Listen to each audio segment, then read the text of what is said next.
There's something wrong. Smelling something foul. And it's that this case doesn't seem to be going anywhere. And I want to take a new look at the evidence in the Nancy Guthrie case to see if we might be able to eke out anything new, any idea of what happened to Nancy Guthrie. Police said in the beginning, it was Sheriff Nanos who spoke in the beginning saying, hey, we know why she was taken. We know that she was targeted. And he backtracked, he sidetracked, he got down on all fours in a crab style. The guy was just weird about how he discussed the case publicly, but I think from the beginning they had a pretty darn good idea why Nancy Guthrie was taken.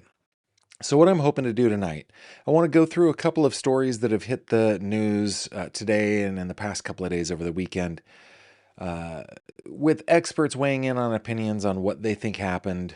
And then I want to dig into what the evidence, I want to take a new look at the evidence that we've seen so far.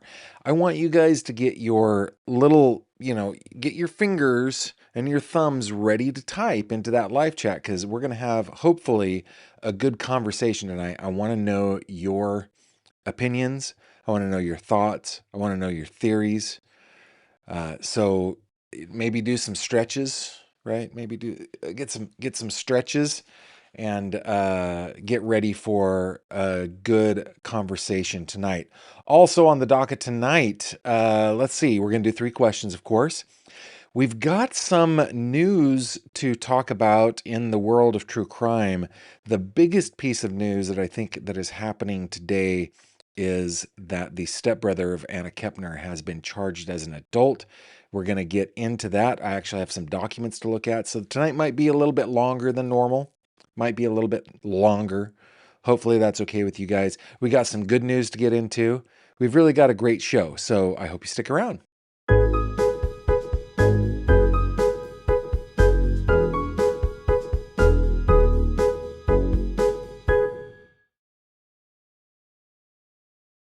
This video contains mature themes and discussions intended only for adult audiences.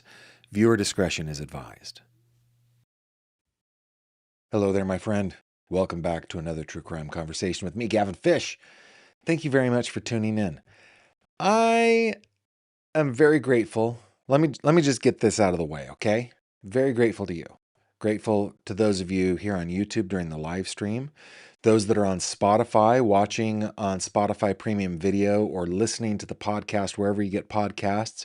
I'm also thankful to my patrons who allow me to be able to pay for court documents and things like that. That came in handy today as I logged into the federal case locator and got some information on the Anna Kepner case, the indictment, and so forth. So you guys, your support is awesome. I've put a goal up to try to get 10 super chats tonight. Hopefully we'll hit that goal. But I want you to know that I'm grateful for you no matter what happens. The commenting, the sharing, the clicking the like button, the everything. And one last special shout out to my mods. Thank you, Autumn, Mooney, and Robin, for taking care of the classiest and best chat on YouTube. Okay, where do we want to get in? I think what we'll do, let's just do a little recap, shall we? The case that we're talking about tonight is the case of missing 84-year-old Nancy Guthrie. Nancy was abducted, according to police, from her Catalina Foothills area home in the Tucson, Arizona area. This is a neighborhood that is an upscale neighborhood. These are bigger lots. These are million-dollar homes. This is a place without sidewalks, a beautiful desert landscape, no lights, for various reasons, one of which is it's the country and they want to be able to see the stars, things like that, right? They don't want that light pollution. But somebody looking like this came up to Nancy Guthrie's door in the wee hours of February 1st of this year of our Lord, 2026, and entered the house, ostensibly or assumedly awakened Nancy out of her bed. Nancy, an 84-year-old woman with a heart condition, with back pain, the inability for her to even go to the mailbox, according to Savannah Guthrie, without immense pain. She's an older lady. I think many of us who have aging parents, we understand just how fragile they are, or maybe we are the aging parents. We understand how fragile we are, right? And she was taken, I think, out the front door where her blood was spilt on the front door step. And she has not been heard from or seen again, though we've gotten lots of messages, lots of ransom notes, lots of, I think, scams, fraud in this, and leaving behind that scamminess and fraudsterness, I think, is a wake of terror, sadness, loneliness for her children, and which includes Savannah Guthrie, the Today Show co-host on NBC's Today Show. That is the recap. Now, before I get into a new look at the evidence that we know about, I want to bring up a couple of, I've actually got 3 articles. We've got a lot of content tonight. Have I mentioned that? We've got a lot of content to work through tonight. You know what I should do, though, before we get into this? I should check in with all y'all to see where you guys are checking in from. Let's see. It looks like Tiff Ritter, you are amazing. You guys, if you do not subscribe to Courtroom Confidential, please do. Tiff is the better half of Josh. Tiff says, here's the first. Your research and reporting is trustworthy and respected. You rock, Mr. Fish. Mrs. Ritter, thank you very much. I really appreciate you. Thank you for starting us out. Also, for Bud Brown for getting tonight's show started. Thank you for that super chat. Looks like we got another one in from Pammy MC. She is in. I thank you. Thank you, Pammy. I appreciate that. You guys are amazing. Let's see where you guys are checking in from. See, we've got Marietta, Georgia in the house. Thank you for being here. The capital city in Canada, Ottawa, if I remember correctly. Let's see. Mischievous Dragon from Travis County, Texas in the house. Thanks for being here. Mooney, I am seeing your post. We got Las Vegas. We got Canada. We got... Okay. Sometimes, this is Kathy Reed, and Kathy, I would never besmirch your good name. But are you sure that that is a real place? Assiniboia, Saskatchewan, Canada. I murdered that name, which I guess is apropos considering we are a true crime family. Jenny saying, I love a longer show here. Thanks, Gavin. Hi from Lake George, the queen of the American Lakes. New York is in the house. Thank you very much, Jenny. Just, I want to make, we got Elverson, PA, Dallas, Texas, Scotland is here, England is here. Oh my goodness, we got all the British Isles. We got at least 2 of them. Glad you're here. Thank you very much. Hello from the home of General George Custer. Very cool. We got another Scotland in the house. We got Detroit, Vegas. You guys, Montana, Canada, North Carolina, England, Oklahoma. Here from the area JLR got in trouble in. Thanks, guys. Thanks for checking in. San Jose, Kentucky, Ohio. You guys are the best. Okie dokie. Where did I say we were going to start? Join me, if you will, over here on my Acrobat. This is written by Dan Clarendon from TV Insider. Thank you very much, Boudica, by the way. Goodness, you guys are taking care of me tonight. Goodness sake, let's see. Boudica, thank you very much for that super chat. Did I get it up right? There we go. Awesome. Really appreciate that. And Sassy Me, thank you very much for that Super chat. I want to make sure that I got everything. Okay, good deal. All right. Written by Dan Clarendon for TVinsider.com. Nancy Guthrie update. Something went very wrong in kidnapping, expert says. And I think this is the key. I mean, it's probably obvious to most of us, but I think this is the key. Ann Burgess, a forensic nurse who inspired a Mindhunter character, has a theory about the disappearance of Nancy Guthrie, mother of today's Savannah Guthrie, from her home in Tucson, Arizona on February 1st. Let me take this moment, just a minute, guys, for a bit of a tangent. This is going to be tangent theme, songless tangent, because it's important and it's not a joke. Listen, if you are ever the victim of DV or SA, and you have the courage, which I hope you do, you have the courage to go to the hospital to get an examination, to get documentation. Please, please, please follow the advice of Brian Bennett, who we've had on the show multiple times, 4 or 5 times now. And please ask for a forensic nurse. Even if you're in a small rural area, ask for a forensic nurse to do your examination. And there are there are traveling forensic nurses. There are hospitals that are nearby that they might be able to transfer you to. But please, please, please ask for a forensic nurse. The courage that it takes to even just go to the hospital, call the police in a moment of DV or SA is immense. It's something that most of us will never feel, but I hope that we can all be sympathetic to that. Please do society a favor and get a forensic nurse. Okay, let me continue.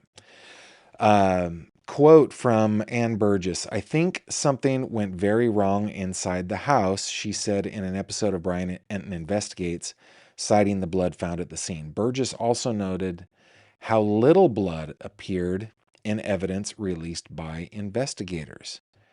Where did it go? She wondered. Does it go into the car? Does it follow a path? It's just like it vanishes. She vanishes, right? This is the picture of the blood, and I think I can actually zoom out.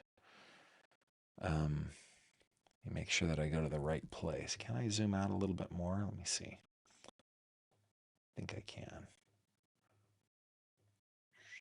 Right? So she's right. It just like there is a trail. There's a bit of a trail, but then it stops. Right? Where does it go?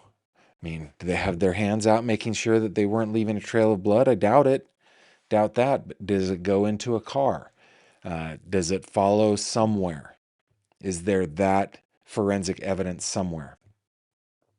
As for the presumption that Nancy was kidnapped, Burgess thinks those responsible might have abducted the 84-year-old to target someone else. Quote, who in her orbit, let's call it that, it could be family, it could be friends, would be hurt the most by the kidnapping, she asked. Something could have gone. Take 2, Javi. Take 2. Here we go.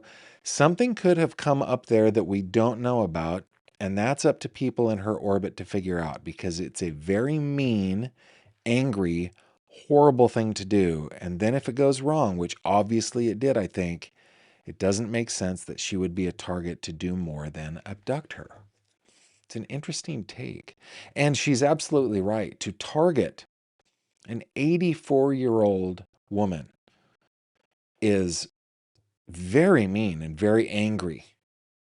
Who is angry at whom in Nancy's orbit? I think a lot of us, including Savannah Guthrie, kind of assume or think that it might be that somebody is angry at Savannah. Burgess went on. Is there retaliation? Is there revenge? Revenge. I had a little bit of my Rocky Mountain West upbringing come out there. Javi, you're going to have to edit a lot out here so that people on Spotify and on the podcast don't hear my mistakes. Okay, take 2 again. Is there retaliation? Is there revenge? You want to go down that line of possible motives and that this is some way of getting even or whatever. I'm just listing them. It's not that I think it's any one of those things, but those would be possible motives. I mean, we usually do that anytime we're profiling and trying to go after a motive. Burgess, a professor at the Boston College School of Nursing, is a forensic nurse who has been a pioneer in the assessment and treatment of victims of trauma and abuse, and she's the author of books including Expert Witness, The Weight of Our Testimony When Justice Hangs in the Balance, and A Killer by Design, Murderers, Mindhunters, and My Quest to Decipher the Criminal Mind. The character of Wendy Carr in Mindhunter is based on Burgess's work with the FBI's Gavin! Javi! I'm not mad at you, Javi. I'm mad at myself. Man, my tongue today. I'm tongue-tied. Anyway, it's based on her work with the FBI's Behavioral Science Unit, which is pretty cool. So yeah, motive is something that we're all wondering about, right? Now, that was an article from the 11th. Here's one from today from Effie Orphanides on parade.com. Nancy Guthrie update. Experts' statistical analysis points to grim in... Oh my goodness. I need to, you know what? We need some transition music, guys. I'm just having problems. Wanda, can you help me with a little transition music, please? Okay, Gavin is needing to take a break. Deep breaths, Gavin. Wanda, your musical prowess is amazing. You're just so good at this. Pull back the volume just a little bit. Wanda, so good. Okay. Whew, let's see if I can read today. Wanda, that's enough. Thank you. All right, from Effie Orphanides. Nancy Guthrie update. Experts' statistical analysis points to grim outcome. On a recent episode of The Interview Room, which is a channel here on YouTube that I suggest to everybody, Dr. Gary Bricado offered his perspective on the ongoing Nancy Guthrie case. Bricado, who's known for analyzing criminal behavior patterns, says the statistics tied to similar missing persons cases suggest a grim outcome, one that could shape how investigators and the public view the case moving forward. Quote, "My sense is this woman passed away during whatever it is that was supposed to happen," Bricado said during the conversation, which included 5 other panel members: Chris McDonough, John Lamb, Bob Gilliam, Dan Stover, and Danny Ahrens.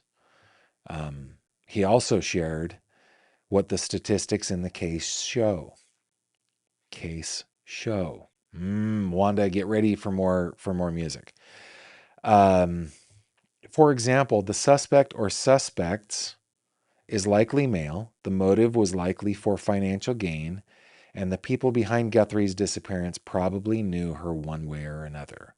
Quote, "Also based on statistics, I think it's safe to say that it's highly improbable that she is alive," he said. "And also based on statistics, I don't even believe there is an intact body. I do not believe that somewhere you're going to find her in one piece." Okay. We're going to have to take a breather and process that one. Continuing the quote, "In 2026, you eliminate as much of the body as you can because you know the science is going to catch you. So what you generally do is you dismember or you mutilate or you burn, etc. I would be absolutely flabbergasted if it turns out there's an intact set of remains buried someplace or laying someplace," Bricado continued. The rest of the panel agreed with Bricado, and all 6 members believe that Guthrie is deceased. Moreover, the panel also agreed that Guthrie's body is not intact. Yeah, I mean, that definitely rings true, but I don't want it to be. I just don't want it to be true, right? Let's see. I think I missed a... just want to make sure that I got all of the super chats here in my system. Mooney coming in strong. Mooney, not only is she our intrepid moderator, but she is our OG member, the original member of the Fanatics. Thank you, Mooney, and thank you for your super chat. And then I think I saw Bud Brown toward a tongue transplant for Gavin. Thank you very much. That's great. Let me see what other stuff you guys are saying over here. Emmy saying, Gavin, just a bit under the weather. Are you saying you're under the weather, or do I sound under the weather? Because I'm feeling good, just very tongue-tied. DDWM Moi from Florida, thank you for checking in. Thank you, I'm Goddess, for checking in from Erie, PA. Robin says, I think Ann Burgess has probably forgotten more than we have ever learned. She's a legend. Indeed. Indeed. Patricia giving us a justice for Magnolia. By the way, Patricia, I check at least once a day, every day, to see if there is any news that I can find out of Florida, out of Washington, out of Arkansas. I have not found anything yet in that case. Michigan is in the house. Thanks for being here. Maybell says, has anyone commented on whether her bed was made or messed? They say how immaculate her house was, but I've never heard about the bedroom itself. I haven't either. And I remember watching a segment during the coverage of all of this.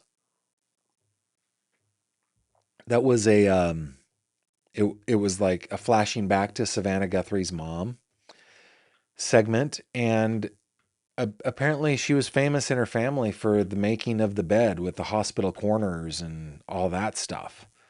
So I don't know.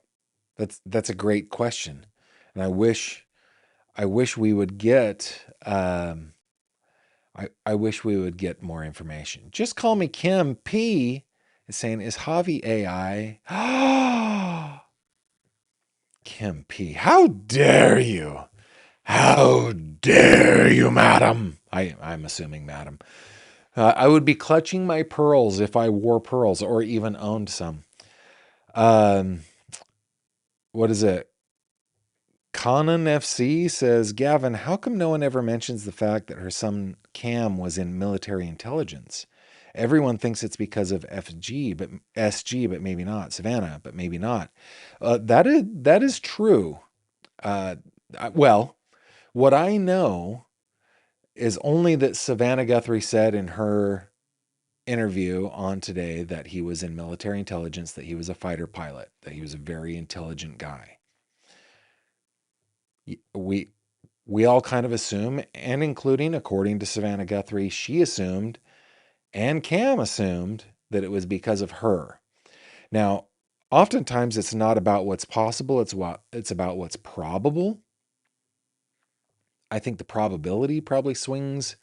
Probably. Yeah, Gavin. Very, very good sentence construction. I think the probability swings toward Savannah. I think it's heavily weighted in Savannah's direction, but it's possible. Yeah, very good comment. Melissa Navon saying, did you see the video someone did showing side by side Annie's husband Tommaso and the perpetrator walking exact same gait? I have not seen that, but I've kind of dropped the Tommaso thing. Not kind of. I've dropped the Tommaso thing. The police have stated specifically he's not a suspect. Savannah stated specifically that it was extremely hurtful to the family that he would be considered a suspect by those of us in the true crime realm. She also said that nobody took care of Nancy better than Annie and Tommaso. So I've dropped that. A couple more before we go. Oh, it's Emmy who's under the weather. Well, Emmy, I hope you get feeling better. Nicole, this is a good comment. I know the stats are Occam's razor, but it seems so cliche to be male and financially related. Seems to be a little more in terms of motive, anger, as was stated.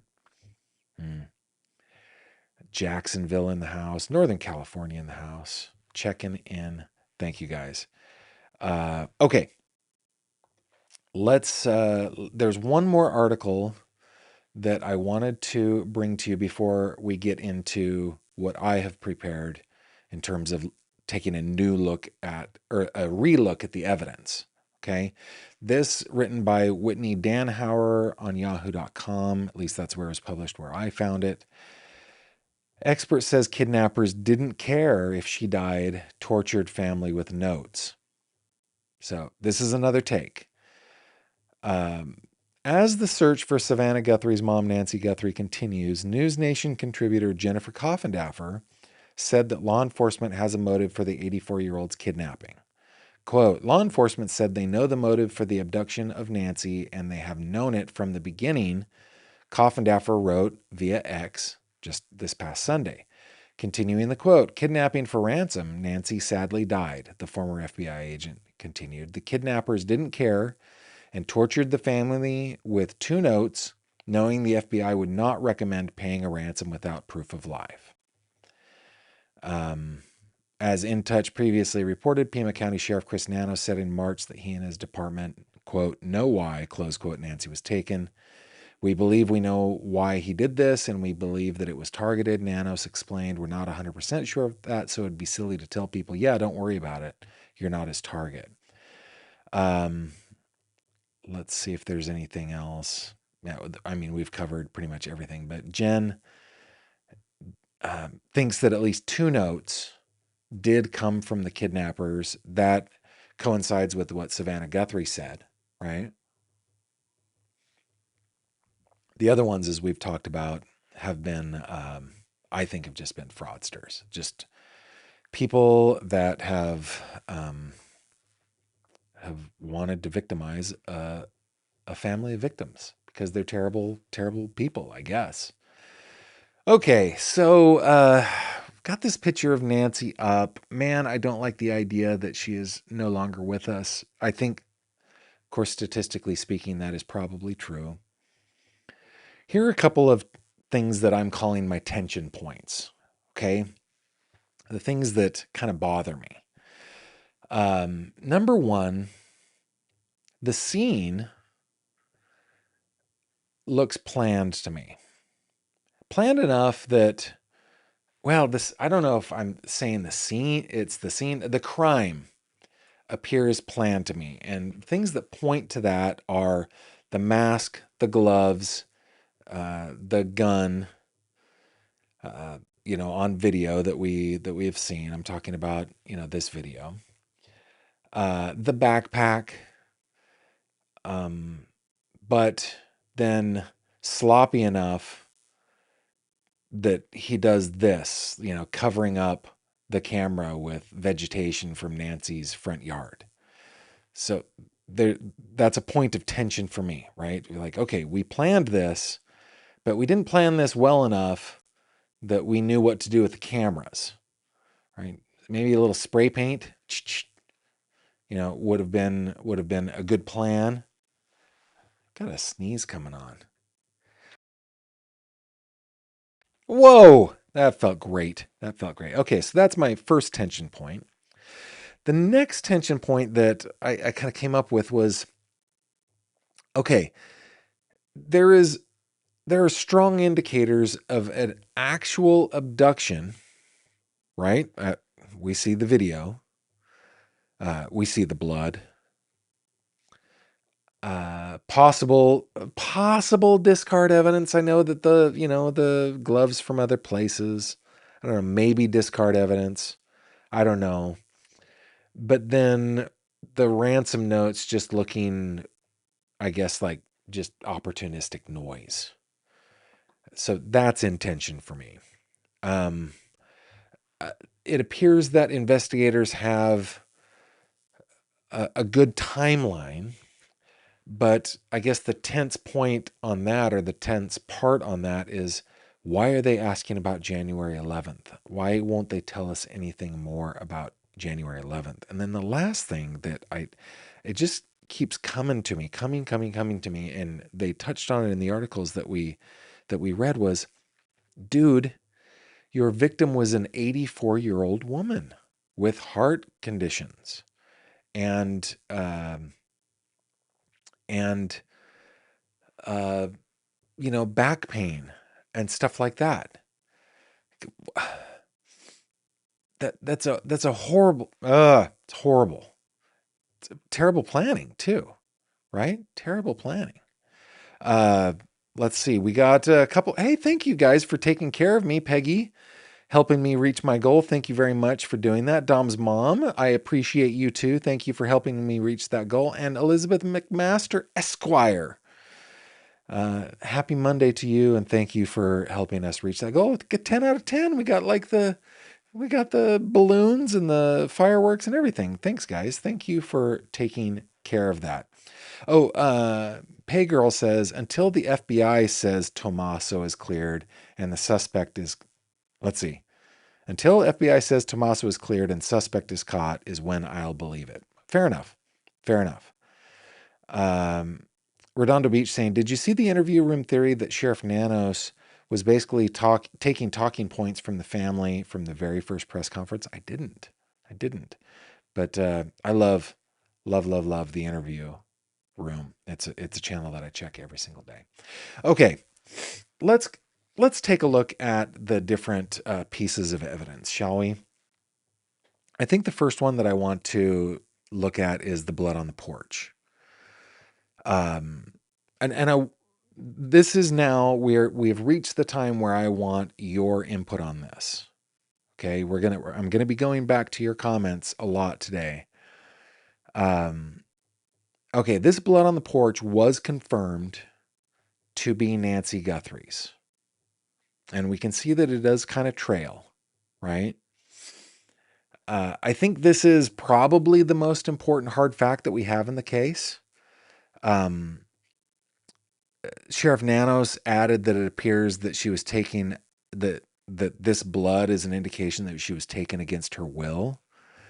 The AP, I looked at all of these different articles. The AP, ABC, CBS, PBS, Reuters, they all point to the blood evidence being the basis for treating this as an abduction. And if we remember when Savannah did her interview, she talked about a moment where they were talking with authorities saying, no, she would not just leave, right? She would not just leave. She can't walk to the mailbox without being in pain. She would not leave her medication. She has a pacemaker. So whatever theory that police are working on and that we might talk about here, it has to include the blood evidence. I think this shows that she came out the front door. There was the evidence, and I think, did I make a note of this later? No, I didn't. The fact that, according to Savannah Guthrie, the back door was propped open, so it looked like the entry was made in the back and the exit was made out the front. Why would you make the exit out the front? To make it easier, maybe shorter. Maybe your car is parked there. She has one of those kind of circle driveways. To get to the escape vehicle more quickly, to do so easily. If it's just one or two people and Nancy Guthrie is an 84-year-old woman who is struggling, maybe the struggle doesn't add a lot to it. But guys, dead weight is tough to carry. It's even 100 pounds of dead weight in the shape of a human is tough to carry. Like we can all probably pick up 2 50-pound dumbbells and carry it around. But in the shape of a person, it's a very different thing, right? The weight is distributed weirdly, especially if she's trying not to go. So why would they go out the front door? I think probably a car was closer to the front door, and that's why they didn't go out the back. I also wonder if she was already unconscious here. And like this is the part where just absolute meanness and evil kind of comes to play in this, because a person who doesn't want to be taken against their will naturally shout, will cry for help. We all do this, and we've learned it from it's instinctual, right? So was she unconscious at this point? If so, how was she rendered unconscious? Was she possibly already deceased here?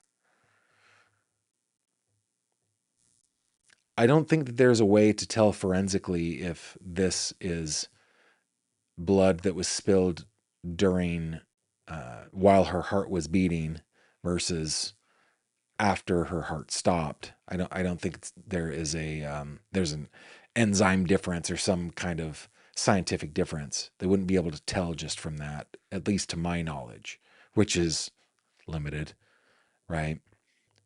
Um, but I'd love to hear your thoughts on that. I think she was probably unconscious. She may have been dead, and they just took her out the front because that was the shortest route to the getaway.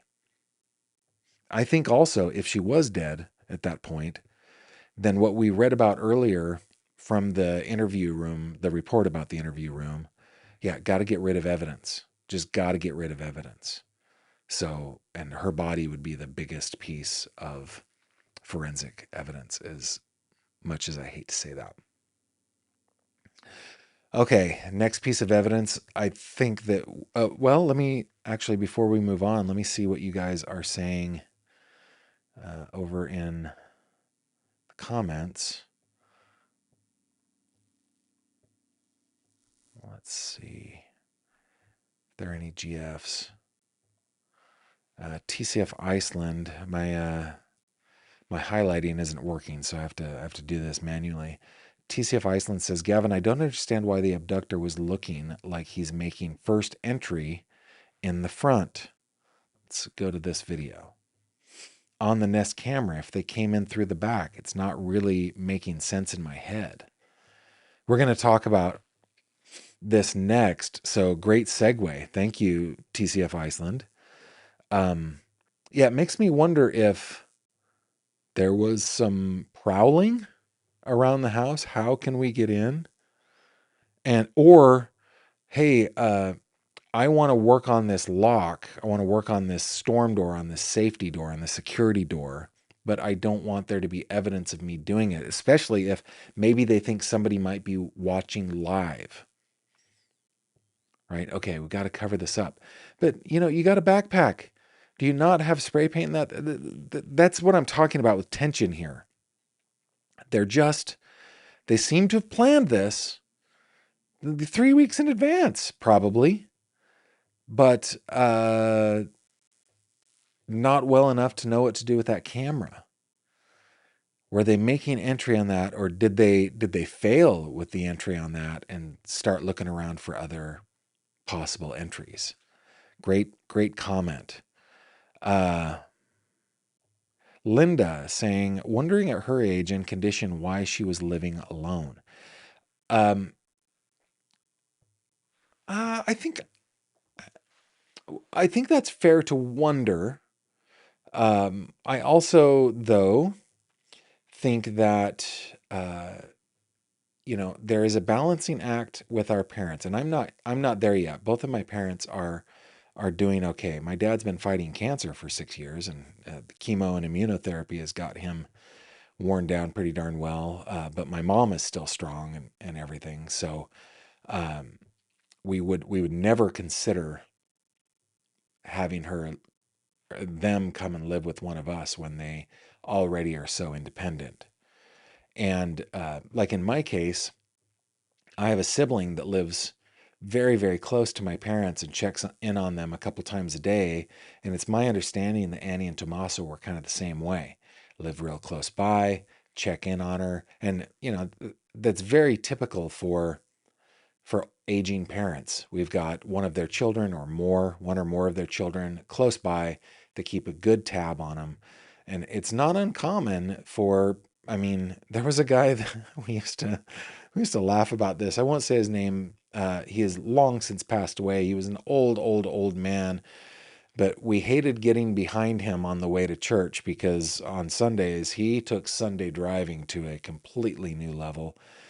Guy didn't know how to go beyond about 8 miles an hour. He didn't want to get behind him, but he was an old man taking care of himself for a long time. So at 84, yeah, they were probably having conversations about bringing her, to live with one of the kids, or, doing the circuit with the kids and so forth, but not, I think it's probably reasonable what they were doing. She's probably just a very independent woman. Great comment. Great comment. Let's see. Montana Sunshine. Maybe the person flipped her over, so no blood trail. Yeah. Maybe she's leaking out her nose and mouth or something, flip her over. So yeah, exactly. Great. If they went back out the front, why is there no more footage, Gavin? Great question. Autumn. If I were to play just a little, like, we don't know that there's not more footage. I think that the FBI probably only released the stuff. I I lean to the idea that the FBI did not release everything that they had. They released enough to show, here's what he was wearing, here's what he looks like. He had gloves on. He looks like he has a mustache, the Ozark Trail backpack and that sort of stuff. And then obviously they showed this from a different day, indicating that, man, there's probably a lot more footage than we have, than has been released. Great comment. Calgal, to me, it looks like the plant matter is on top of the blood. How can that be? Yeah, I can see a spot where plant matter is on top of blood. Yeah. Um, let me see if I can zoom up on that real quick.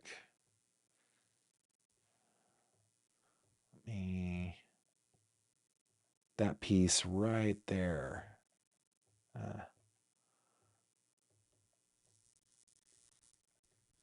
Right, that piece kind of right in the middle. You can see that little green spot on top of the blood speck.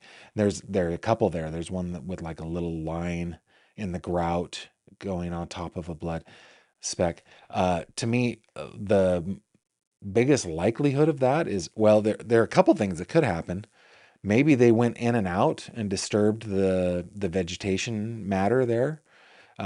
Could be that it's just a windy place and they dropped some stuff and it got blown around. Also, the crime scene was opened. It was closed, opened, closed, reopened. There was a Amazon delivery guy that went on that front porch, for crying out loud. So maybe something like that disturbed it. But yeah, great comment. In fact, let me go to my notes on this. Okay, what I put was the doorbell camera was tampered with. So the FBI said photos and videos show an armed person appearing to tamper with the camera at Nancy's front door. They also believe the suspect in the home security footage wore a face mask, specific clothing, blah, blah, blah, blah, blah. So the tampering of everything plus then removing it and taking it away. Yeah, what a terrific question. How did that plant matter get there? Interesting. Elizabeth says, Gavin, absolutely correct. This is a balancing act. I meet with clients who want a way to make mom or dad to move into assisted living, etc., when they want to stay independent. Yeah,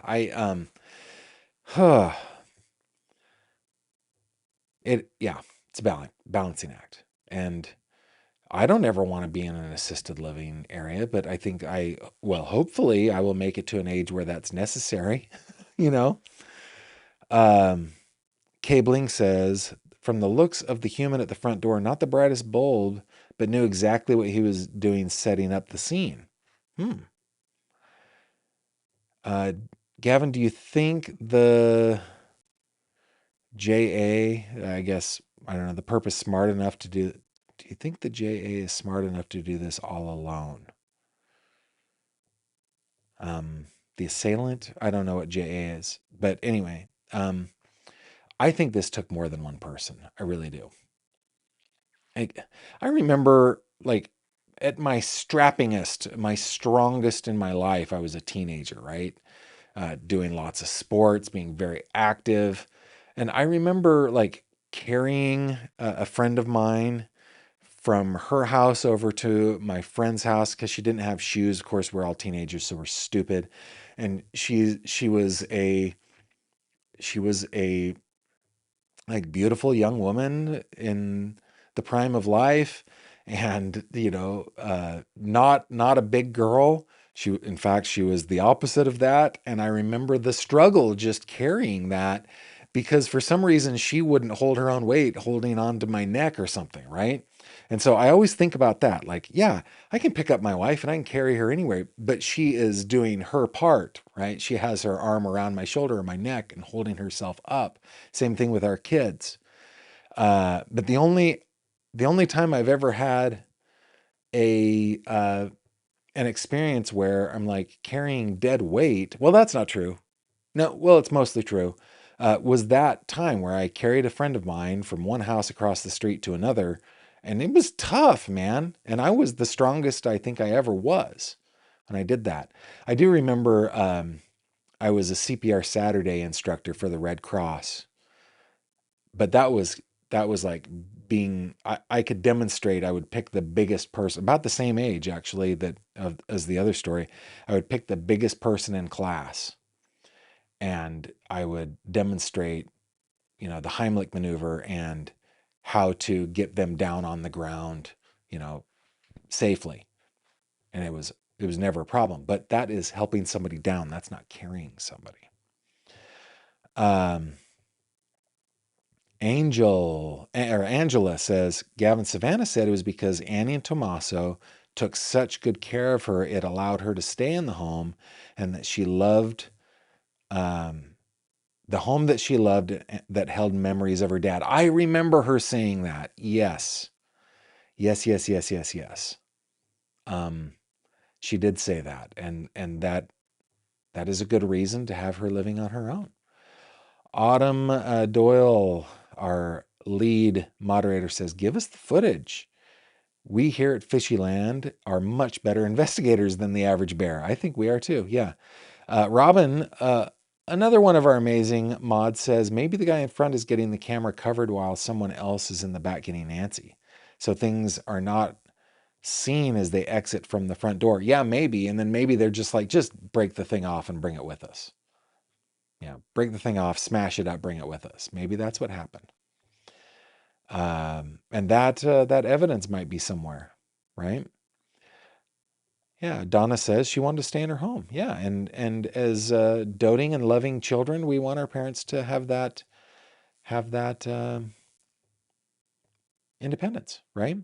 Kathy says, Gavin, what is in the pickle mug? You mean the dill hole mug? See, this is not just a dill pickle. This is a dill pickle in a dill pickle shaped hole.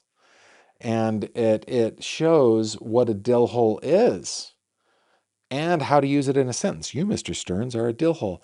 It is simply water. I am a water drinker. I shoot at drinking 70 to 80 ounces of water a day. I think I'm I think I'm above 70 right now. Kay Bling says the blood could have been earlier when she met the Uber and banged her arm, hand, etc. Seems law enforcement is posing that narrative. Could be. Could be. Could be blood from another day. Possible. Donna also says he put the plant behind the camera to pull it off the door jamb. Maybe he needed leverage to do that. Robin says, my daughter does body pickup for a funeral home. Dead weight is a very hard move, but with a cot, one person can move a person if they are smaller and lower weight. Yeah, I had an experience once where I assisted our county coroner. I was interviewing her for a story, and she got called to a scene and invited me to go to the scene. It was a death investigation scene, and the decedent was a large, large man. It took four of us once he was in the body bag to get him out of there. It was tough. And the Starflower says, Gavin, studies show people do much better in their own home. Yeah. So, yeah, I don't mind that she was living alone at all at age 84, especially with Annie and Tommaso living so close. Let's see. Another piece of evidence that I guess is the suspect description got more specific after the FBI did a forensic review. If you guys remember that, right? So the FBI publicly described the suspect as a male, about 5'9" to 5'10", with an average build. They even said he was carrying a 25-liter Ozark Trail hiker backpack, which is sold exclusively in Walmart. However, it could be on eBay, it could be in a lot of different places. So there's that. But the thing that occurs to me is we have not heard anything more about that backpack since the very beginning. Correct me if I'm wrong. Have we heard anything else about the backpack? I don't think so. So maybe that one is a dead lead, or maybe they're protecting that lead and are investigating it. Okay. The other thing that came out early, I want your thoughts on this. But there was that glove found 2 miles away.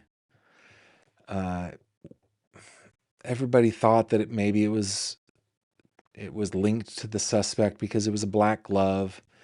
It did contain DNA. The DNA did not come back to any CODIS match or anything like that.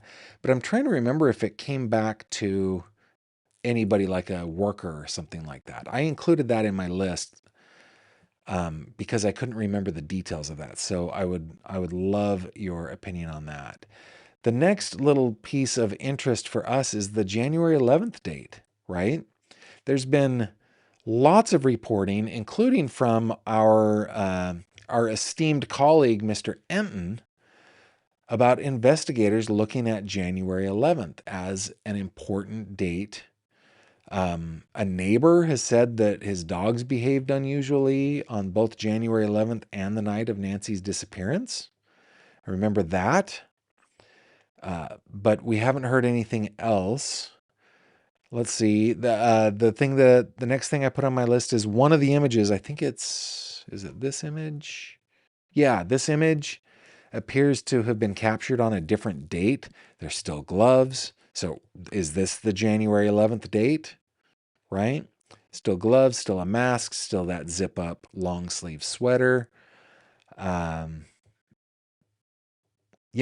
So was Nancy cased? Was she stalked? Did they make an attempt on January 11th and then give up? The propped open door is a piece of evidence that we got.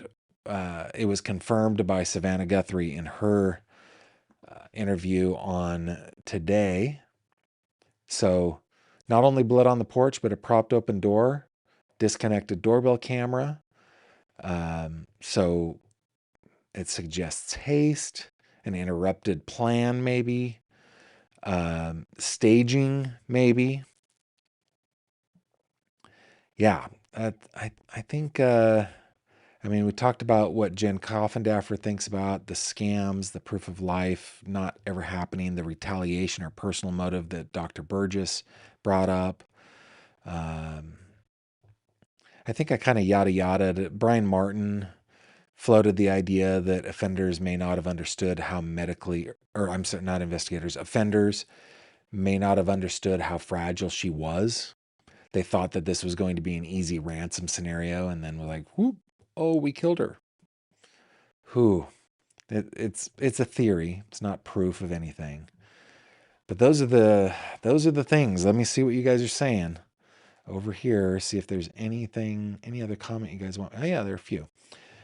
Yeah, Barb Olson. This is a question that I've asked myself. I went directly to like spray paint, but duct tape. What's with the plants? Yeah, I don't get it either. I mean, the idea that maybe they were using it as leverage, but if they had been there before, they had seen it. If they had been there before on this night, ostensibly January 11th, they saw the ring cam. You can't bring a crowbar with you or a pry bar or pliers. I mean, those things are designed to be taken off. It's not terribly difficult to take those things off. So, yeah, they planned it, but they didn't plan it well. And that actually goes to something that we talked about Um, oh, what was that? That was a couple of days ago. I talked about the different criminology theories, right? And um, how they're like the rational choice theory talked about how there have to be three things that happen in order for a crime to occur. It was like basically saying people aren't impulsive. They have to have the opportunity. Um, they have to have a good victim, an identified victim, and they have to have nobody looking, right? So, is anybody watching? Can I act quickly? Am I going to get caught? They talk about those kinds of things. Environmental criminology probably plays a point in this too. But yeah, I mean, they planned it, but they didn't plan well. I think that's what it says there. Um, Jess Ducky says maybe taking the camera happened last, not first. Grab camera when they left. Maybe. Garth B. Nutt says, I've heard you should drink half your weight in water every day. Well, let's see. A gallon of water is 8 pounds. You want me to drink 24 gallons of water, Garth B. Nutt? No, I get what you're saying. I'm just messing with you. No way. Real Happy says, my gran will be 101 years old next month and lives alone. It's not the one age fits all type of decision. Yeah, good. Cabling Bean, 84 and living alone in her home is awesome. We all love our homes and bless them daily, especially after so many years. Yeah, indeed. I mean, Kimberly and I have done a fair amount of moving around. There's really only one house in my life that I'm definitely attached to, but it's because I moved around so much. Um, I, but but my parents, having lived in their house, you know, well, 35 years now, I wouldn't want to take them out. I wouldn't want to take them out of there. Um, Kentucky Grammy says, I have medical issues, but as long as I can get by, I'll stay at home. Finished my son's basement, about $90,000 two-bedroom and bath to move in, but I'll stay home until I'm ready to move and not before. Good on you. You keep that attitude. That's awesome. Linda says, Brian said today a neighbor said they were asked about another date, I think about 9 days or a week before she was taken. I think you're right. I think he's mentioned that before too. Barb Olson says, you have to wonder why no one has tried to collect the reward. Yeah. Kathy, according to Detective Wallace on duty, Ron, you can tell by the spatter if she was alive. Oh, if it was aspirated? Maybe. Garth B. Nutt. Okay, ounces. I get it. I see what you're saying there. So I'm under drinking because I'm currently 205 pounds. Still on my way down, by the way, guys. Um, Started at 288. Isn't that amazing? We're at 205 today. K Hunk says, I'm awesome to listen to. Thank you very much. Archangel, good to see you. Did she have someone to do the cleaning or anything like that? Someone that could know the interior of the house. I think the perpetrators visited the house before. I don't know specifically about cleaners, possibly, but I know, or I've heard about pool cleaners. So there's likely a lot of service people that might be there, right? I know the landscaping is more natural desert landscaping, but there would still be leaves and debris and stuff like that that you would want to care for, and um, in the pool, of course, the inside, keeping everything painted. There's lots of stuff, a lot of reasons people would come over. Um, Debbie, so proud of your hard work, Gavin. Thank you very much. I appreciate it. Kay Bling, good on you and your weight loss journey. Thank you very much. I am enjoying my body. I'm feeling strong again. Okay, so that's the conversation that I wanted to have with you guys today. It's, a renewed conversation about the evidence and what does it mean. I'm sure that investigators are far ahead of us. I am I Yeah, in my opinion, I think that she has left this mortal coil. She has broken the bounds of her toil here on earth, but that doesn't change that we want to know what happened to her, and we want to know who happened to her and why. So we will keep our eye on this. We will try our best to keep the Nancy Guthrie case alive as long as we need to in order to get actual answers. Okay, but that's not the end of the show today, guys. We've got a whole bunch to go, and we're already an hour into this. Let me check my little. We've done Nancy. We've done the articles that I wanted to read. Oh, of course. Time for 3 questions. Let's do this. It's 3 questions with Gavin and Fish. Pow! You guys told me like pow. I guess I'm going to do the pow. Guys, 3 questions. This is a segment on the show where I answer 3 of your questions that you sent in to me to the email on the screen. If you're listening, you're like, Gavin, I don't see a screen. So I will tell you, it's 3 questions at gavinfish.com. It's spelled out THREE questions at gavinfish.com. You can send 1 question. You can send 1,000 questions.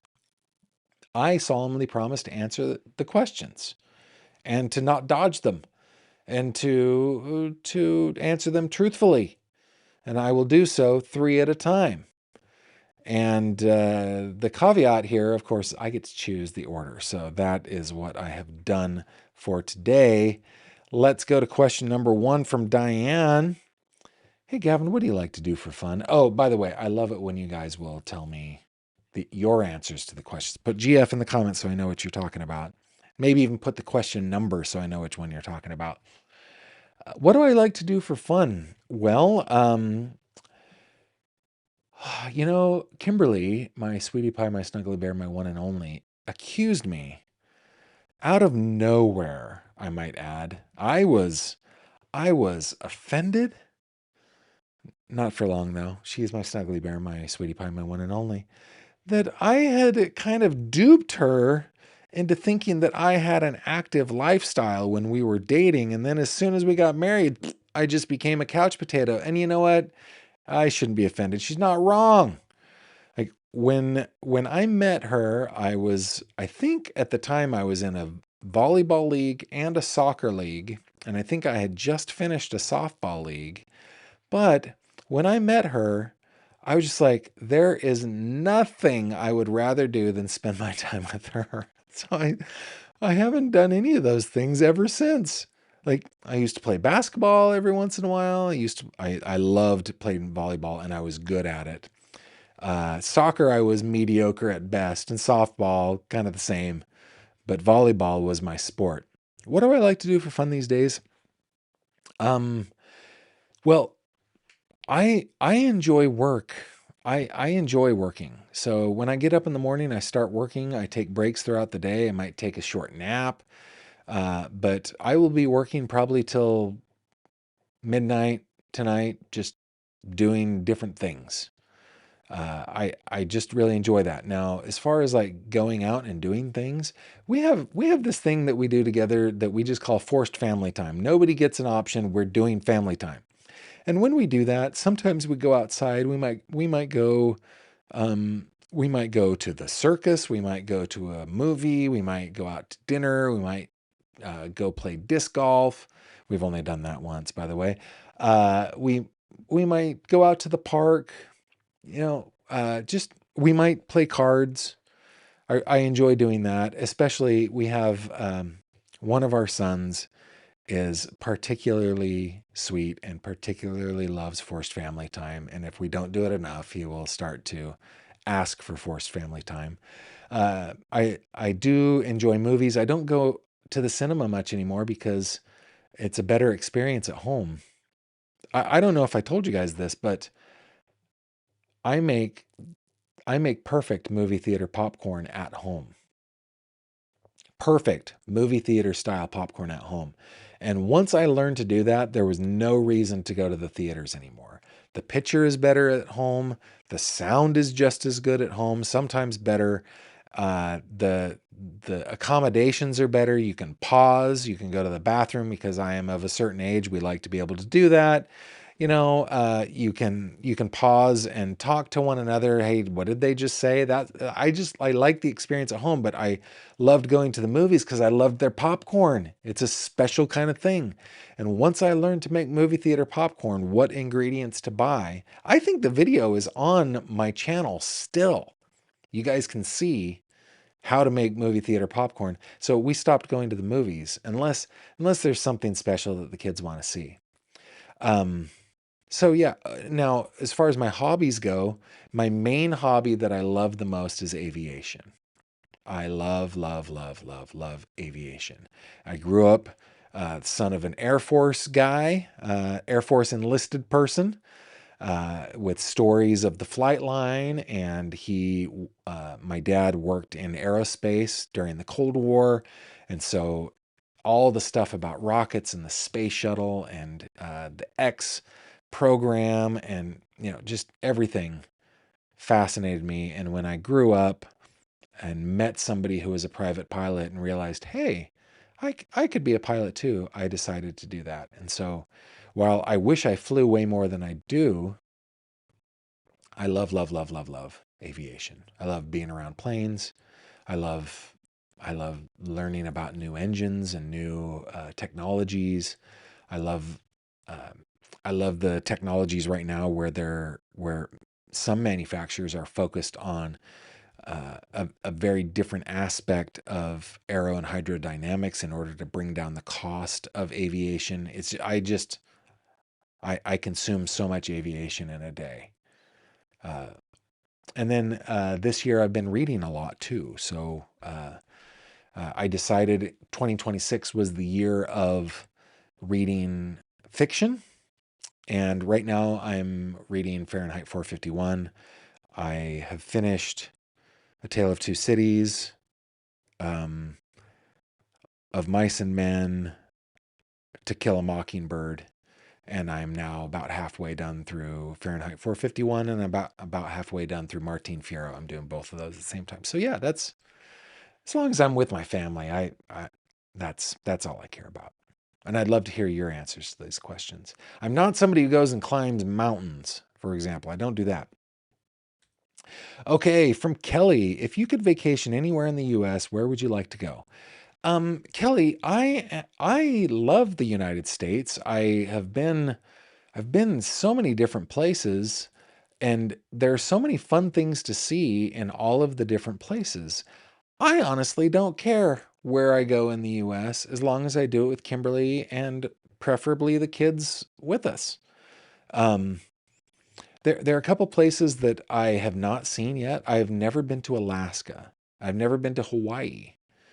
Um, I I don't have a particular call to Hawaii. It's not my thing. The tropics and heat just really isn't my thing. I would prefer Alaska. Um, where's somewhere else I haven't been? Hmm. Oh, like I would love to do fall in New England, I guess. That'd be fun. Um, I'm not like a seafood eater where people are like, go to Maine and have lobster. And I don't really care about that. So yeah, Alaska probably, but as long as I'm with Kimberly, I can go anywhere. And this year is kind of a year of travel, crying out loud. So and most of the travel, I think all the travel we have planned this year is all in the U.S. It's pretty fun. Okay, you tell me the answer to that question. Where would you like to go in the U.S.? And then Zoe.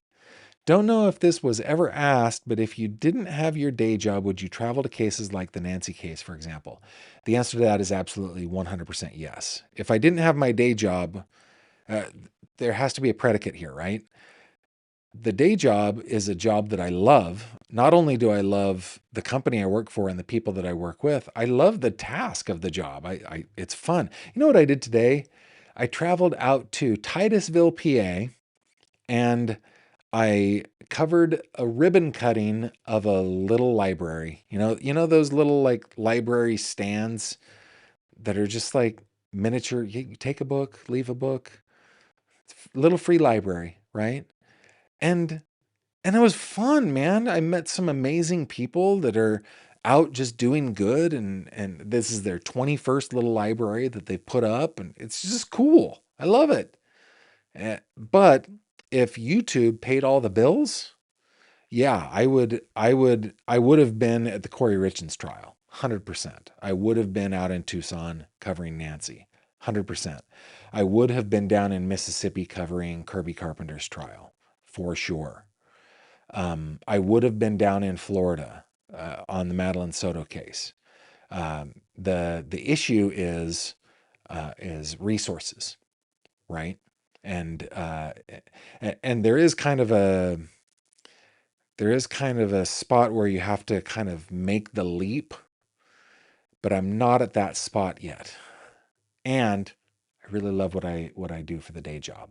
Thank you very much for that question. Great question. Those guys are your 3 questions. Don't forget to send your questions to 3questions at gavinfish.com. 3questions at gavinfish.com. I will endeavor to answer them.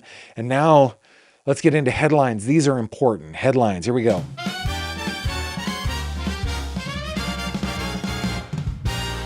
True crime headlines. Okie dokie. And while we go through headlines today, be sure to answer those questions for me, will you? Okay. Because we will check in on your comments before we call it a night. Did you guys see this article in the New York Times yesterday? I have left a link to all the articles that we covered today. The New York Times one is behind a paywall, so I left a non-paywall version of it for you to check out. It was actually, I think it was written, I think maybe yesterday, could have been today. I'm not sure, but it is titled, How I Found Out I Knew a Serial Killer. Dun, dun, dun. Speaking of which, this is a little bit of a tangent. Another fish tangent now. Woo! I have never known a serial killer, but the Golden State Killer lived in my neighborhood. Close enough. Like I had friends. It wasn't like my specific neighborhood, but I had a friend in that neighborhood that I would ride my bike to. And finding out that you lived close to, GSK, that was disturbing. But this article spoke to me. How I Found Out I Knew a Serial Killer from the New York Times. It doesn't say the author. I'm sorry, but you click on the link, you'll get to the author. One July morning in 2023, I was driving my son to an art class when my friend Amy Ryan called with news that seems destined never to lose its shock value. The Gilgo Beach serial killer who had murdered young women, all sex workers, over decades, leaving their bodies wrapped in burlap in the brush along the Atlantic Ocean on Long Island, had just been identified and taken into custody. Quote, you will not believe who it is, she reported in whispered astonishment. Continuing the quote, it's Rex Heuermann, a disclosure that had me pull over. However unlikely it was that the two of us, lifelong New Yorkers in middle age, one a journalist, the other an Oscar and Tony-nominated actress, would know a serial killer merely by way of our domestic routines, it is in fact where we had landed. Heuermann was a consulting architect who worked with the stewards of several well-kept pre-war apartment buildings in Brooklyn, brought in to sign off on individual renovations or advise on broader structural projects. So the reason that this one spoke to me is that Heuermann, ¿dónde está Heuermann? There you are. This guy, I mean, people were interacting with him day in and day out for years, never suspecting that guy wearing the half Windsor there was killing sex workers, right? And it's just it made me stop and wonder. I'm like, okay, who am I associating with that eventually will be found out to be a serial killer? Now listen, I'm looking at you, Robin. This better not come out, okay? I'm telling you, I will be shocked. I hope it's none of my mods, man. Crazy, right? Okay, she continues. That would have been chillingly bizarre enough on its own, but there was another, even more startling connection. Long before Huerman had fallen on the radar of Long Island law enforcement, Amy starred in Lost Girls, the 2020 Netflix film about the families of the Gilgo Beach victims, which was based on Robert Kolker's book of the same name. In it, she plays Mary Gilbert, the mother of Shannon Gilbert, whose remains were found in the bramble at Oak Beach, a few miles from Gilgo, an eerie part of the Long Island coastline, roughly halfway between the sociologically diverse Rockaways and the private equity funhouse of the Hamptons. So yeah, just I check out the entire article. It's not all that long. Link is in the description below. Okay, now I have been keeping my eye on this case every day since it broke. This is the Anna Kepner case. Anna Kepner was a teenage girl, a senior in high school, who went on a cruise with her family and then just disappeared. Her body was discovered by staff, stuffed, like hidden under like blankets and um, life jackets and stuff like that. She had been stuffed into that area, and her body was dead when it was found. I should bring that one up. Well, if you go to gavinfish.com today, let me bring this up. You will see an article. Florida teen charged as adult in Anna Kepner cruise ship killing. We have been wondering about this. This is her stepbrother, known as TH. He has officially, as of today, it has been announced, he has officially been charged with her murder as an adult. I wanted to show you, now there's a link to Patreon in the description below. I uploaded 3 documents to my patrons. Thank you guys. Thank you so much for your support. One of the benefits of Patreon is that anytime I get documents, that's where I put them for my patrons. But this is the indictment of TH. I think I'm going to not say his name. We all know his name. It's out there. But I think I'm going to not say it just because they've protected it here. This was filed March 10th and it was released. It was unsealed today. Superseding indictment. The grand jury charges that count 1 murder on or about November 6th, 2025, within the special maritime and territorial jurisdiction of the United States, upon the high seas and out of the jurisdiction of any particular state or district, with Miami-Dade County in the Southern District of Florida being the district in which the offender was arrested. The defendant, TH, a minor, did knowingly and unlawfully perpetrate and attempt to perpetrate a murder. That is 1, the willful, deliberate, malicious, and premeditated killing of A.K., Anna Kepner, with malice aforethought, and 2, the unlawful killing of Anna Kepner during the perpetration of or attempt to perpetrate an aggravated S.A. in violation of Title 18 U.S. Code sections 1111A and 7. Count 2, aggravated S.A. on or about November 6, 2025, within the special maritime and territorial jurisdiction, blah, blah, blah, blah, blah, blah, blah, blah, blah. TH, a minor, did knowingly cause and attempt to cause a person, that is Anna Kepner, to engage in a sexual act, that is by causing contact between his dangly bits and Anna's. I have to be careful because of YouTube, guys. I'm very sorry. I don't mean to like, what am I trying to say? I'm not trying to add comedy to this at all. I can't say it because of YouTube. So he tried to make contact with his sexual organ and Anna's sexual organ, penetrating Anna. and did so by use of force against Anna in violation of Title 18 U.S. Code. That is the indictment.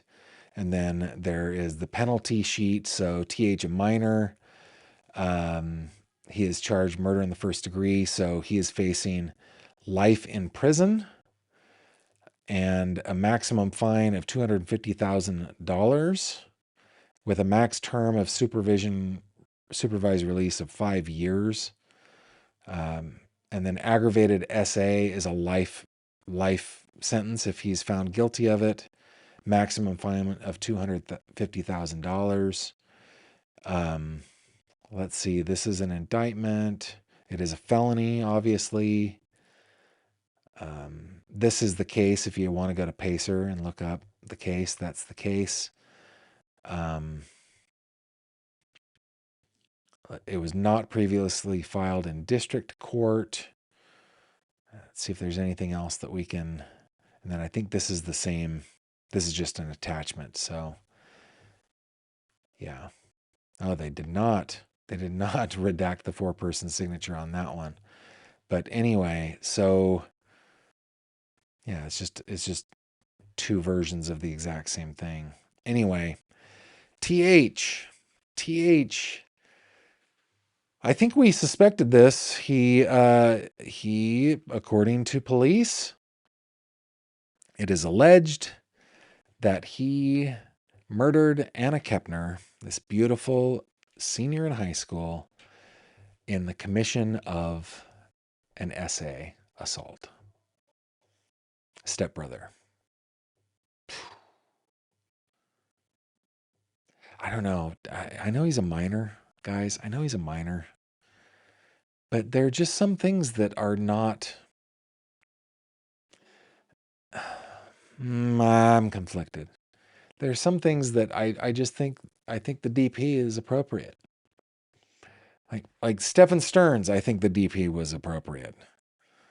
And in this case, we've got this beautiful young woman who lost her life after being violently assaulted, according to police, and then murdered. Is life imprisonment enough? I don't think so. I personally don't think so. That is the news. Oh, wait a minute. No, Gavin, no. That is not the news. We are not done with headlines yet. We got some good news. Let's do a little transition music. Wanda, can you give us some transition music, please?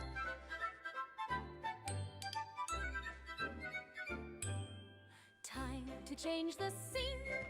Ooh, Wanda, I love it. You've got such a youthful voice for a woman of your age. It's very, very, very good. Guys, it's time for good news. Let's get just a taste of good news. I found this delightful. Here we go. Are you ready? And don't forget, I'm going to get to your comments. Don't stop commenting. Here is the headline.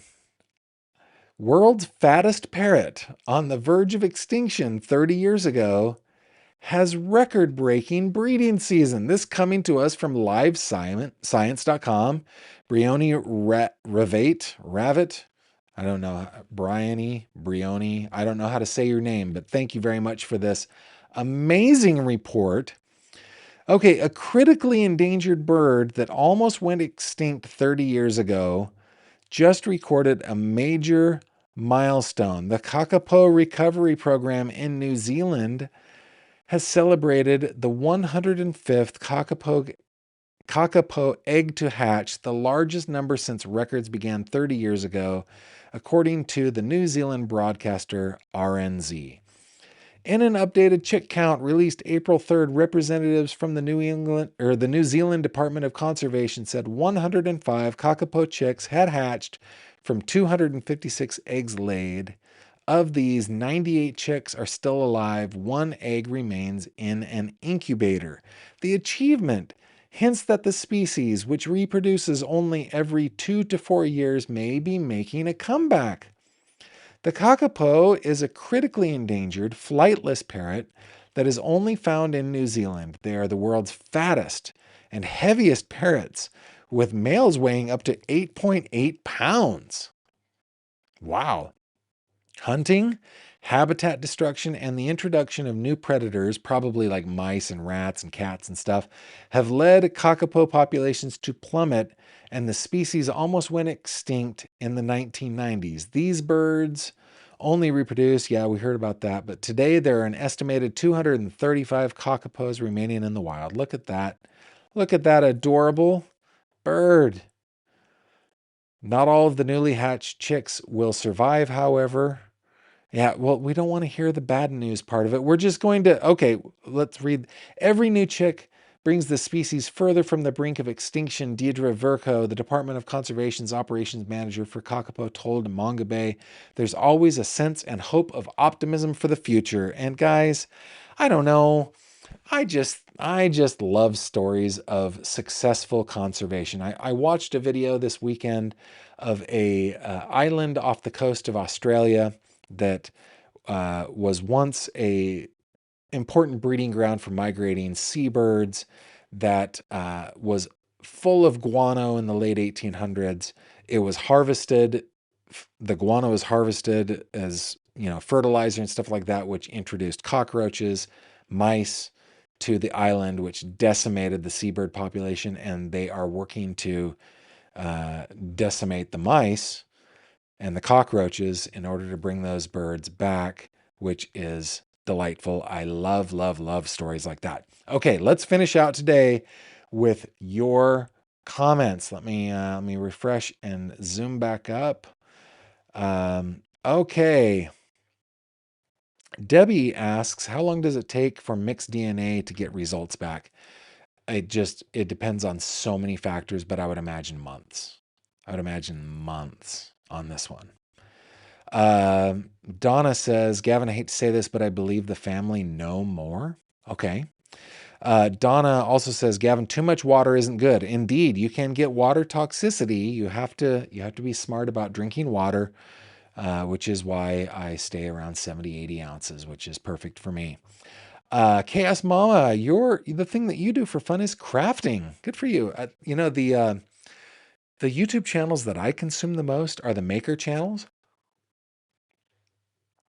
I especially love the channels where people are like, I'm a woodworker. Also, I'm a metalworker. Also, I'm a blacksmith. Also, I love to program robotics. Also, I love doing, photo books, and I love crocheting, and I love that stuff. Crafting is one of those things where I wish I was better at it. Oh, I forgot to say photography is a real passion of mine. I love photography. K Bling says, Gavin, that's funny. You settled into married life, and fun is what you make it. Indeed. Nikki says, side thought, I wonder if Annie or Tom were the target, not Savannah. And Savannah just said that to throw the perp off. Possible. Mooney loves her live concerts and baseball games. Mooney, I'm with you on the baseball game thing. I am so with you. And I've been to a couple of concerts that were awesome. Don't get me wrong. But I'm a recorded music kind of guy. Robin says, I think we need the movie theater popcorn in our recipe box. Oh, it's easy. It's easy, and I will share that with Robin. By the way, we haven't perfectly decided on this, but we want a good recipe box or recipe book. You guys have asked for my healthy, protein-rich cheesecake recipe, which really isn't mine. I mean, I've tweaked it a little bit here and there, so I guess that's how recipes work, right? It becomes yours. But and then movie theater popcorn, again, wasn't mine, but I tweaked it. In fact, I just ordered in today some one of the ingredients that is running low in our pantry. Okay. Debbie says, why is movie theater popcorn so much better than what you make at home? I will tell you why. Because we are led to believe that the taste that we are experiencing in movie theater popcorn is butter. And it is not butter. It is not butter at all. It is coconut oil. Coconut oil and salt. So I will share it with you guys. But you can go on my channel. Just go to my channel and search popcorn. You're going to get a video that I did for my nieces and nephews. You're going to say, Gavin, your whirly pop looks gross. Wash that thing. Well, it was like the 10th take. and I had made so much popcorn that day. But anyway, I have a little whirly pop pan that our kids gave me, and it's actually our second version. Our first one we got from my brother-in-law and sister-in-law, but you don't need the whirly pop. But I will teach you exactly how to do it. It's on my channel. Just search popcorn. You'll get it. It's because it's not butter. It is beta carotene infused coconut oil and very, very salty salt. You're welcome. Oh, looks like Autumn shared the link. Thank you. Thank you for sharing that, Autumn. KS Mama says, number 2, I'd love to visit historic sites in the East. I also want to take my kids to sites that are historic for my church. Yeah, we've done that with our kids. Actually, here in the East for our church, there are lots of historic sites, so it's fun to do. And anything historical is fun. I love it. Love, love, love. Cabling says, I live in a very rural area where most properties are 5 to 10 acres. So a neighbor put up a front glass box with books and said, take one, leave one. It's pretty cool. I love those. Yeah, I love the little libraries. They are terrific. Pammy says, number 1, Grands and Harley trike trips. Awesome. Number 2, prior mentioned trike to national parks. Awesome. I've been to about 34 so far. Amazing. Hey, we went to the Gateway Arch National Park a couple years ago, or last year. Maybe that was just last year.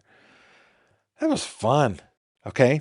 And then number 3, heck yeah, I'd love to travel live trials if I could. Yeah, that would be fun. I would totally do it. Autumn saying, I don't know, Gavin, I live pretty close. Maybe you're the serial killer. Scotch's mom, I have a friend who lived a block away from Lisk. Oh. Debbie says, why was the stepbrother not kept in custody in February and released till now? I don't know those details. Maybe it had to do with the whole minor thing. I don't know, but those are serious charges. Murder and SA? Whew. Wait a minute. Maybell, my late brother-in-law was a serial killer. What? He killed his wife, a cop, and a church caretaker, then himself. Jason Hamilton, 2007, Moscow, Idaho. Ooh, that's too close to home, Maybell. Wow. Wow, wow, wow, wow, wow. Debbie says, who has their 16-year-old son share a room with a teenage sister, or stepsister at that? Yeah. And well, I don't know if I should bring this up. I think I'll just leave it at that. But I'm glad they got him. Beverly is watching from Louisiana. Glad you are here. Thank you very much for joining us. Debbie saying, is this case harder because it was on the seas? Possibly. I mean, now that it's unsealed, I mean, most of the documents in there are still sealed, but now that the case is being unsealed, I think that we'll learn a little bit more, and I'm gonna start going through everything. Gavin, do you know what took them so long to officially charge him with murder? I do not, and they didn't say in their official release. Any news on the Connecticut man and that horrible stepmother? Last week we saw, I brought a piece of news. Her name is Kimberly Sullivan. I brought a piece of news from last month where she is facing additional charges, but since then we haven't seen anything else. Let's see, couple things here. Donna says he should do life, no parole. Pammy says, I Googled and already watched the popcorn video by Gavin. Yeah, I'm telling you, that's the way to do it. Let's see. It refreshed and I clicked the wrong one. Mischievous Dragon, I've only seen the Kakapo in the Oceania extension of Wingspan card game. Well, I hope that someday there will be enough in the wild that they will be common. Common. Okay, guys, thanks so much for your conversation today. Thanks for staying all the way to the end. Really appreciate this new look into, the evidence that we know so far about Nancy Guthrie. I hope that we will learn more. I think that we'll probably dig into Anna Kepner a little bit more tomorrow. I'll be going through those documents tonight. to see what else we might be able to glean out of there. But that is a case that we want to keep an eye on. We've got a 16-year-old being tried as an adult for very, very serious charges. So if you haven't already subscribed, you haven't hit the notification bell, please do that. If you want to have the benefit of access to documents that I obtain or unearth or whatever, Patreon is a great place to do that. It supports the channel. It goes a long way. I use most of that money from Patreon to get access to documents and to publish Crime Cod. That's where most of that goes. And I don't know if you guys have noticed, but we're upping the Crime Cod game. Whereas we were averaging 1 to 2 articles a day, we're hoping for about 10 now for the foreseeable future, and an active newsletter. So visit crimecod.com or gavinfish.com. There are always links in the description below. Sign up for that newsletter. It's gonna get going here really soon. And with that, I shall bid you adieu. Thank you so much for being here. I will catch you tomorrow. Take care. Thank you very much for watching this video. If you liked what you saw, please consider subscribing. And if you have any questions or comments, please leave them below.